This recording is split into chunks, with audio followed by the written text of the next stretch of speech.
Hi, it's Angela Critters. We are making Grandma's one bowl molasses cake. It's also got the name Snitch's Snack from 1973. So the Snitch and Snack cake I did not ever hear of till 1975 when I saw this ad in one of my magazines, and I've been making it ever since. I like it because it's not real sweet. It doesn't spike your sugar. It starts off with 2.5 cups of flour. Then I'm going to put in a teaspoon of salt.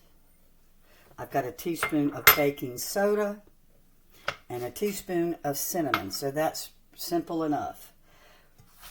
And as always, in the description, I will write down the ingredients so you can make a screenshot.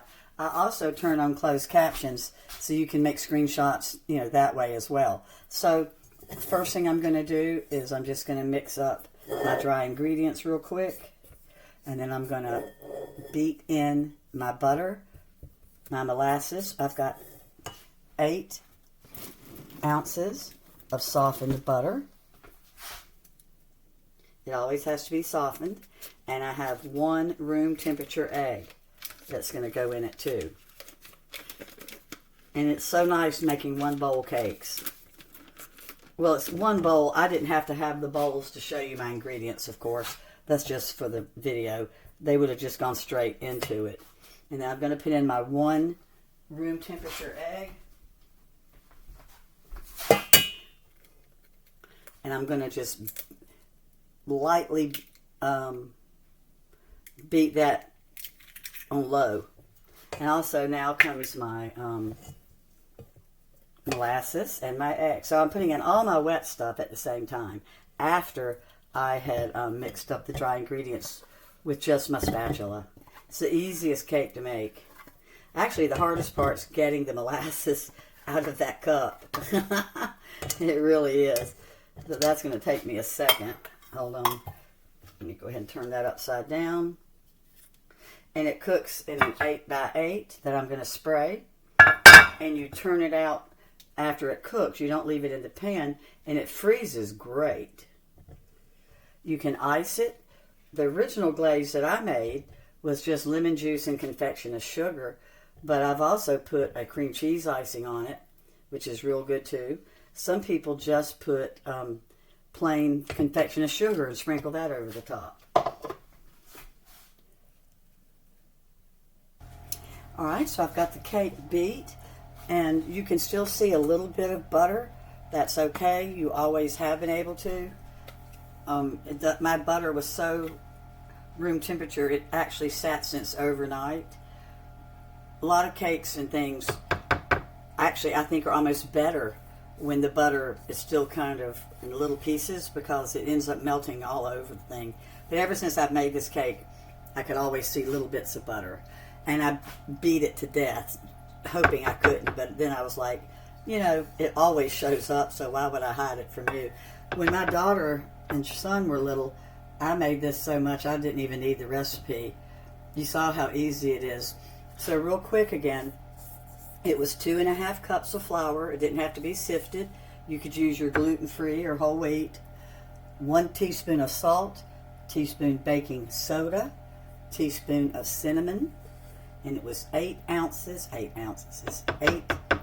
tablespoons, 1/2 cup of softened unsalted butter. I always use unsalted when I bake because this called for salt. And then I mixed up the salt, baking soda, all the dry ingredients lightly. And then I added my 1 cup of Grandma molasses. I added 1 cup of the applesauce. And then I put in the 1 egg.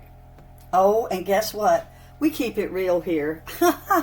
Forgot to fold in the raisins. It's 1 cup of raisins. Now the raisins are kind of optional. I know a lot of people don't like raisins. I've even done it with cranberries.